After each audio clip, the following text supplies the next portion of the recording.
طيب المقصود من هذا بارك الله فيكم amba haya tunayazungumza kwa yale ambayo tulieleza kabla ya maghrib kwamba elimu inataka umri.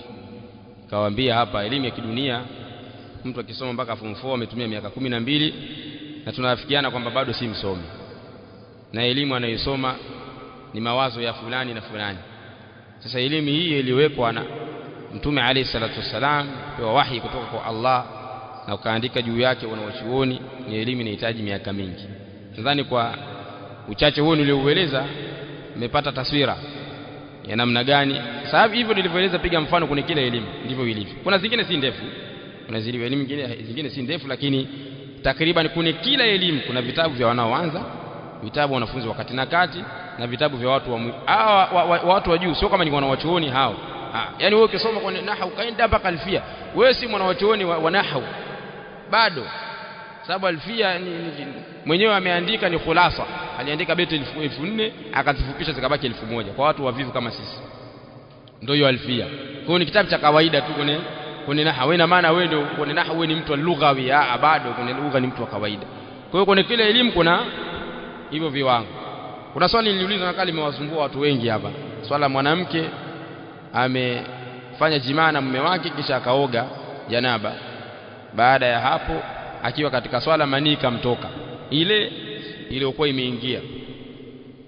Kama nimeambiwa nitoe jibu. Asili maswali kama mimi nikiuliza huwa sitoi majibu kwa sababu ukipewa jawabu ndio unaona alhamdulillah kama ushajua yote. Sasa mfano swali kama hili yako mengi. Mengi tu. Na ukisoma mpaka kitabu Umdatus Salik ushajua jibu lake. Kama kuna mtu amesoma Umdatus Salik hapa ajua kwamba jawabu lake ni sasa imetaja katika kitabu Tahara. Sawa. Na uongezea jingine. Tajibu lakini la pili sitojibu. Mwanamke amepewa talaka akakaa shantakana kae hedhi 3, si ndio? Ameingia hedhi moja, zimebaki hedhi ngapi? Hedhi 2. Mume wake akafariki. Zimekutana eda ngapi? Eda 2. Amebakisha wiki zake hedhi zake 2 na kumekuzuka eda nyingine miezi 4 na siku 10. Anafanyaje? Anagairi zile 2 aseme hizo basi naanza upya hizi miezi 4 na siku 10, au atamalizia hedhi zake 2 alafu ataanza miezi 4 na siku 10? Jawabu liko kwenye Umdatus Salik. Ndio maana nikamwambia Muislamu akisoma akafika mpaka hapo kwenye Umdatus Salik, maswali mengi ambayo watu huuliza, je, itakuwaje nikifika nimemkuta imamu ameshakaa katika, mimi nimetanguliwa nikamkuta imamu amekaa katika tahiyatu ya mwisho, je nitakaa vipi? Nitakaa iftirash au tarabbu? Nitakaa kile kikao cha mwisho au kikao cha kati na kati? Nitafanyaje? Umdatus Salik kisha kupa jawabu. Sawa sawa. Kwa hiyo mampiga piga simu na nini kuingia utaisha kwa kusoma hivi vitabu vya kawaida. Sawa. Kuhusiana na lile la mwanamke wa aliyetokwa na manii, katika madhhabu ya Imam Shafi itategemea. Ikiwa alikuwa mwanamke huyo alishakidhi matamanio yake, alikidhi matamanio yake, sawa, ikiwa ilikuwa ni hivyo, basi Shafi wanasema atarudia kuoga. Atarudi kuoga tena mara ya pili. Lakini kama hakukidhi matamanio yake hatooga. Lakini al-qawl ar-rajih ambaye amerejisha Sheikh Muhammad ibn Salih al-Uthaymeen ni kwamba hatooga tena. Mmoja alikidhi matamanio au hakukidhi, atakachokifanya ataenda kushika udhu upya. Udhu wake utakuwa umechanguka, atakwenda kushika udhu upya na hatooga tena. Sawa Imekuwaje Shafia walisema vile? Utakana usome kawaidi al-fiqhiyya, kuna majibu yao kwa nini walisema hivyo na kwa nini hukumu imerejeshwa kauli hii ya pili. Hayo mengine niliyotaja tulia majibu. Na yako mengi. Yaani haya anataja kwamba yako mengi ambao hatuyajui. Usiseme tu udhu si ule ule. Udhu ni ule, lakini kuna mambo mengi huyajui. Zaka si ndio ile ile, sawa. Zaka ya mbuzi ngapi? 40, sawa. Nikiwa na mbuzi 39 wagonjwa, 11 wazima, zaka natoa wapi? Katika wale wagonjwa katika mzima? Umdatus Salik inakupa jawabu. Sawa? Kwa hiyo wale waliovisoma vitabu wavifanyie murajaa, na wale ambao hawajasoma wafanye jitihada kufika. Sio mbali, ukiamua tu ni miaka kadhaa mioni mingapi. Kuna mtu alisema hapa niwape historia yangu ya kusoma japo kwa uchache, ili iwe sehemu ya kutupa mahamasa na kufahamu namna ya kuwaongoza watoto wetu katika jambo hili. Historia, mtakana msome historia za wanawachuoni. Historia za wanawachuoni, kitab Siyar A'lam an-Nubala cha Imam Adh-Dhahabi ametaja historia za wanawachuoni. Ukisoma huko utapata hamasa nyingi. Kama ni talib ilm, jitahidi angalau kila wiki upate muda wa kupitia Siyar. Soma tarjama mwanachuoni fulani, kadhalika viko vitabu vingi, tabaqatul hanabila, tabaqatul shafi'iyya. Ukisoma zile tarajum za wanawachuoni utapata hamaza. Sisi wengine na kuna siku nilikuwa darasani, nadhani mtu mmoja asema nataka nisome angalau nifike kama wewe. Ngambia utakuwa mjinga, yani unataka usome wewe kama mimi ndio maana niko hapa. Mimi tangu niko hapa, tangu nimekuja mwaka 2015 bado niko. Nilitoka kidogo nikaenda Saudia nikasoma, nimerudi. Na wala sio kama wanavyosema wengine kwamba, kama nilivyowaambia, mazingatio sio daraja ulilofika. Sawa, sio daraja ulilofika. Mimi sio kwamba sina uwezo kwenda kufanya da'wa sehemu, naweza kufungua, lakini naona bado naweza nikakaa hapa nikasoma na faida nikapata. Sasa kwa nini niondoke?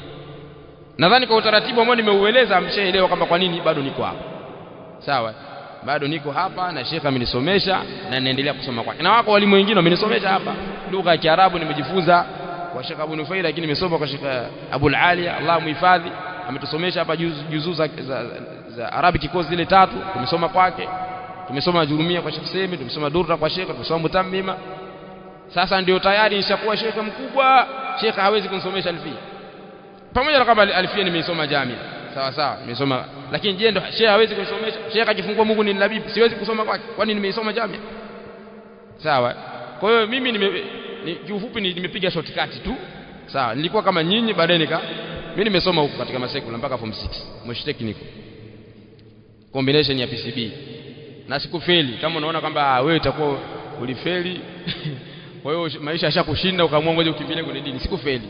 Hata ukitaka cheti changu nikuoneshe nitakuonyesha. Sikufeli, nilikuwa na uwezo wa kwenda university kuendelea kusoma medicine. Sawa, cheti changu kipo. Kwa hiyo nilifaulu, nikaamua kuacha huko nije katika masomo ya dini. Kwa hiyo 2014 nimemaliza form 6, 15 nikaenda tahfidhi, nikahifadhi Kenya, nikarudi hapa. Nikaanza kusoma hapa mpaka 2018 nikaenda Saudia. Soma kuliatul hadith pale Jamia Islamia, nimemaliza nikarudi, niko hapa. Na niko mpaka kufa. Sheikh mmoja yupo hai au ametoweka, mimi niko hapa. Sawa, niko hapa, nitapata faida ya kusomeshwa na mimi napata faida ya kuwasaidia wenzangu kile nilichokuwa nacho. Sawa sawa. Yule ambaye amekaa chini akasoma elimu anajua nini maana ya elimu. Sawa sawa. Kwa hiyo historia, nendeni mkasome historia za wanawachuoni mtapata. Ama sisi ambao tumepiga shortcut bado tumo sana tu, hatuwezi kuwapa faida ya hivi. Na kama nilivyowaambia wakati ule tunatayama mtu, lakini waila ilikuwa ni majlisi ya Sheikh. Mbona unaona story nyingi hapa na nini? Kwa sababu makamu si makamu yangu. Sawa, hii makamu ilikuwa makamu ya Sheikh. Almuhim, tulikuwa tunazungumza kwamba elimu ina misingi yake na ina hatua zake. Muislamu anatakana ajitahidi kwenye kila fani. Kwa hiyo kwenye tauhidi asome mathalan vitabu vya Sheikh Muhammad bin Abdul Wahhab, silsila ile al-usul al-thalatha, al-qawaid al-arba'. Na kuna hivi vitabu tunavitaja ina maana ni hivyo hivyo peke yake. Kuna ambavyo vinalingana navyo katika vitabu wanaoanza, yani kama Ta'lim Sibyan, khudh aqidatak, sawa. Lakini vitabu vilivyozoeleka, vitabu vya Sheikh Muhammad vina baraka ndani yake. Al-usul al-thalatha, al-qawaid al-arba'.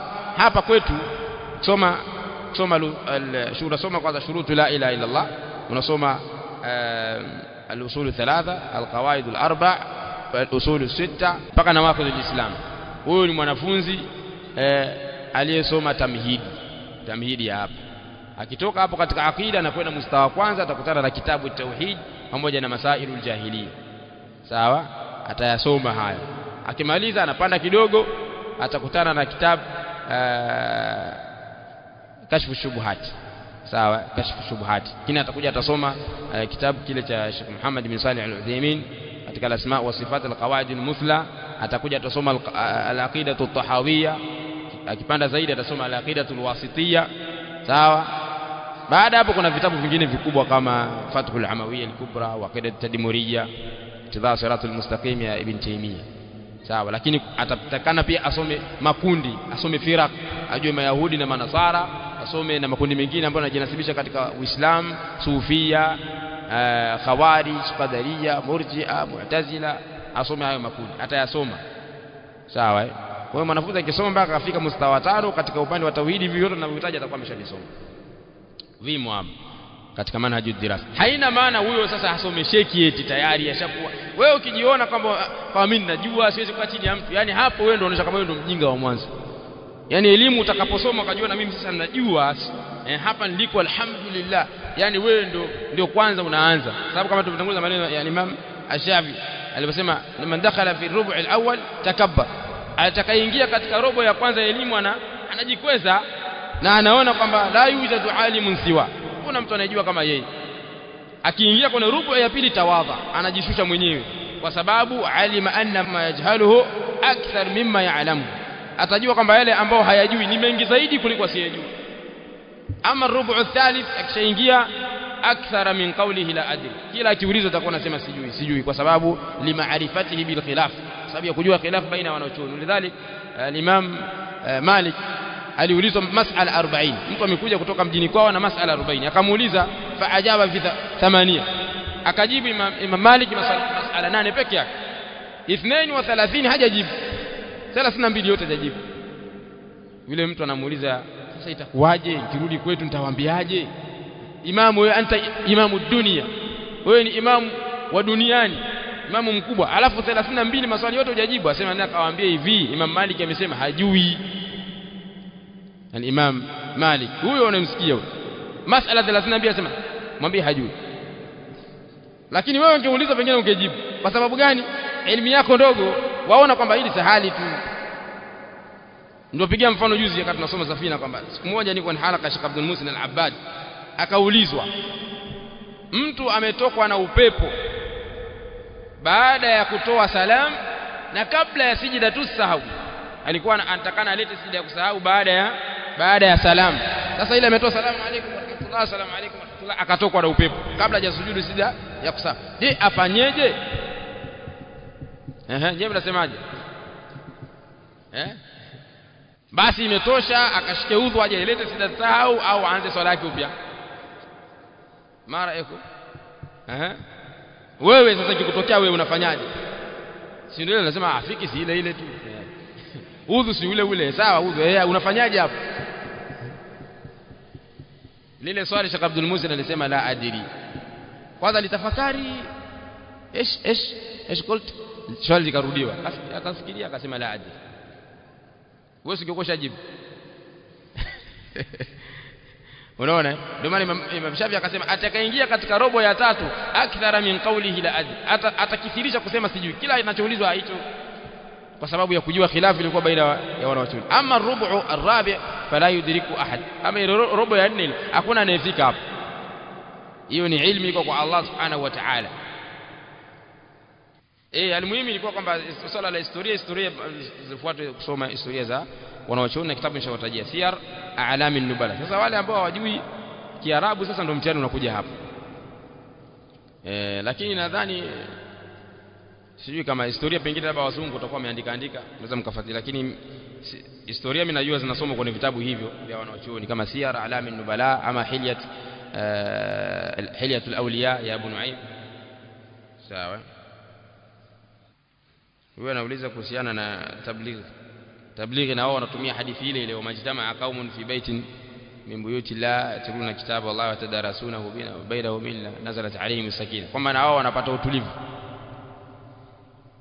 Kwanza tablighi wanafanya ile da'wa yao kwa ujinga, kwa jahili, sababu hiyo Qur'ani yenyewe ukiwaambia wasomeshane, kwanza hawasomeshani, si hivyo. Wao kazi yao ni kusomeana visa vya uongo, visa vya hawajali kisa kimethibiti kikuthibiti, wao ni kusoma tu. Ali bin Abi Talib alipita siku moja, mara ala qasin yaqus, alipita katika msikiti mmoja akamkuta kuna mtu amekaa atoa visa, wale watu wa visa zungumza kuna hivi, akamuuliza hal ta'rifu an-nasikh wal mansukh, wewe unajua zile aya zilizofutwa kwenye Qur'an na zile ambazo zimefuta nyingine unajua? Qala la, sema sijui. Kamwambia halakta wa ahlakta, ambia wewe umeangamia na utaangamiza watu. Alikuwa azungumza visa tu, lakini maadamu haujui nasikh na mansukh ni nini katika Qur'ani, ni zipi, wewe umeangamiza watu. Kwa hiyo hawa wanawasomea watu baadhi ya visa vingine vya uongo, vingine vya kutunga, wao hawawezi kupata fadhila kwamba eti na wao wanapata utulivu na kufunikwa na malaika. Labda kama wataka kusomeshana Qur'ani, kiwa ni hivyo huwezi kusema kwamba hawatopata, lakini kwa vile visa vyao wanavyokaa na kusomeana na hadithi za uongo wanapata dhambi, kwa sababu hiyo ni alqaulu ala Allah bila ilm, kumzushia kwamba Mtume alayhi salam kafanya kadha wa kufanya. Sawa, kuna mlango wa fadhail al-amali, wanachuoni wameruhusu baadhi ya hadithi dhaifa, lakini kwa masharti yake. Huyo tablighi hajawahi kusoma hata hiyo mustalah. Masharti yao anayajua wapi? Kwani wengi ni waongo. Taishia hapa, yale tuliyozungumza yatakuwa yametosheleza. Almuhimu tutaka kuashiria tu, waila tukisema tutaje kila fani uje hapa katika tafsiri wa ulumu taje fani zake, vitabu vya nahwu nitaja baadhi hapa, sarf, balagha, adab, kadhalika sira, tarikh, swala ya firaq, saab, wakati hauwezi kutosheleza. Lakini nataka kusema kwamba elimu ya dini lazima isomwe. Tenga wakati wako nusu saa, lisali zima kila siku. Ambaye anasoma nusu saa kila siku hawezi kuwa sawa na ambaye amekaa mwezi mzima hajasoma. Sababu katika kawaidi fiqhiyya kuna kaida inasema mala yudraku kulluhu la yutraku jullu, au nyingine inasema almaysuru la yasqutu bil ma'sur. Kile ambacho huwezi kukipata chote usikiache chote. Kwa hiyo wewe tujalie kwamba wewe wapenda dunia hivyo, kweli umeshindikana wewe katika kupenda kwako dunia, basi angalau wapata nusu saa. Basi hiyo soma kila siku hiyo. Usema sasa mimi kama napata nusu saa tu nitasoma nini? Hata ungekuwa wasoma dakika 10 kila siku, umepata mwalimu dakika 10 akupitisha Qur'an, akupitisha jambo fulani, akuelezea tauhid, dakika 10 za leo na za kesho na za kesho kutwa, baada ya mwezi huwezi kufanana na yule ambaye hana muda kabisa. Kwa hiyo ni kweli kwamba hata dakika 10 pia hauna katika masaa 24, sio kweli. Bali 10 ziko, nusu saa ukitaka yapatikana, lisali zima ukilitaka lipo. Wewe mwenyewe hujapangilia muda wako, lakini kaa chini, anza kuhesabu masaa yako yote wakati gani. Punguza story, utasemwa na watu kama siku hizi fulani hakai tena na sisi, anajidai. Wacha waseme, kwa sababu huwezi kuwaridhisha. Ridha nas ghayatun la tudrak, kuwaridhisha watu ni ukomo ambao huwezi kuufikia. Kwa hiyo kama watakusema kwa sababu umeacha story, umeanza kusoma, wacha waseme. Sawa sawa. Kwa hiyo tenga muda, kwa sababu wewe ni mtu ambaye una malengo na dini yako. Angalau ukifa, hata kama ukufika huko panakotakiwa, lakini kwa Allah una udhuru. Na wale ambao ni wanafunzi sasa, wao muda wao wautoe fi sabilillah, muda wao mwingi kadiri anavyoweza. Sawa sawa. Lakini kwa mtu atakwambia wallahi mambo mengi, lakini wakati huo ana masaa mawili amekaa na mtu unazungumza. Yaani kuna watu hawana ratiba katika maisha yao. Yaani yeye yupo kwa vile kitakachotokea na yeye yumo. Yaani anaweza kaamka asubuhi sasa hivi amekaa yuko tu. Kimuuliza unafanya nini? Nipo tu yani. Ana jambo analofanya. Hawa anaweza kuwa alikuja markaz kwa ajili ya kusoma, akatokea rafiki yake, hebu tuenzetu bwana kwenye kahawa pale, au wanaenda. Aise fulani mtende huku na yeye anaenda. Twende huku. Hana ratiba. Kile lazima uwe ni mtu una ratiba yako. Mimi saa fulani huu ni muda wa kupiga, lazima kichwa kipumzike. Huko kuna muda wa kuongea na watu, dakika zangu 20 hizi hapa. Zikishaisha naondoka, hata kama story imenoga. Hii dakika 20 za kuongea na watu, hizi dakika kadhaa ili sali moja hili la kucheza na mke, ili sali moja la kucheza na watoto. Yani ni mfano nataja, sio kama uweke lisali zima. Kama utaweka lisahau chini hapo utajua mwenyewe. Lakini alimuhimu uwe na ratiba. Sio kwa maana ukifika pale unaweza kukaa mkeo mkakana mkeo masaa 3 4 leo yameisha. Kesho tena masaa 3 4 wala hamna story ya maana. Zaidi atakuingiza katika umbea. Kesho tena hivyo hivyo, kesho kutwa. Huwezi kuwa hivyo. Wakati ni dhahabu. Wakati wako lazima uwe munadham, wakati wa kuhifadhi, wakati wa murajaa, wakati wa mke na wakati wake, na yeye awe na ratiba, anajua hivyo. Kwa bana wakati wa mimi na wewe kuzungumza nikishafika ni baada ya lisali moja. Kama nikifika nyumbani hakuna mtu kunisemesha mpaka nimalize kusikiliza darasa yangu, mpaka nimalize kupitia murajaa wangu. Baada ya hapo tutazungumza. Lakini usipofunga hivyo, umeshika msaafu umeanza kusoma kidogo, atakusemesha, utafunga msaafu utamsikiliza. Kwanza utaanza kumjibu kunasoma, mwisho wa siku unafunga. Story, ratiba imekufa. Eka ratiba na yeye aijue, aheshimu ratiba yako. Kama una rafiki yako na yeye ajue ratiba yako, aiheshimu, utapiga hatua. Lakini usipokuwa hivyo, unaweza ukamaliza miaka 4 hapa huko vile vile. Au huko uliko miaka 4 5, kila ukitazama mbona kama niko vile vile kila siku. Kwa sababu una ratiba. Unaishi tu. Swala la kila mtu anatakana asomeshe kile ambacho amefundishwa. Maana kama umesoma kidogo, somesha hicho kidogo. Kwa swala la wazazi ambao, kwanza mimi sikubaliani na hii lugha ya kama mtu aamue kwamba yeye ni mtu wa chini tu siku zote. Wewe weka nia kwamba mimi nitasoma mpaka nitakapo afikishwe na Allah subhanahu wa ta'ala. Hata kama ni kwa hilo lisala lako limoja, weka nia hiyo kwanza. Jambo la pili, watoto wako wasomeshe kiwango unachoweza.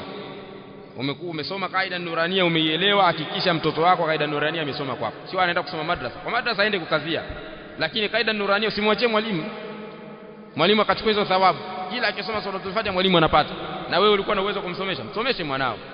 someshe kaida nurania kama ndio umeisoma unajua hiyo msomeshe hiyo. Lakini sasa ndio mimi najua kaida tu kwa hiyo umeishia hapo. Soma jiendeleze. Utamsomesha kaida nurania, mwingine akizaliwa pengine ndio ushapiga hatua utamsomesha na juzu amma, kile ambacho umesomeshwa. Adhkari muhifadhishe. Kwa kila mtu atasomesha kile ambacho amesomeshwa. Usisomeshe ambacho ukiwezi. Sawa Kwa hiyo kila mtu ana wajibu wa kufikisha da'wa kwa kadiri ya vile alivyo.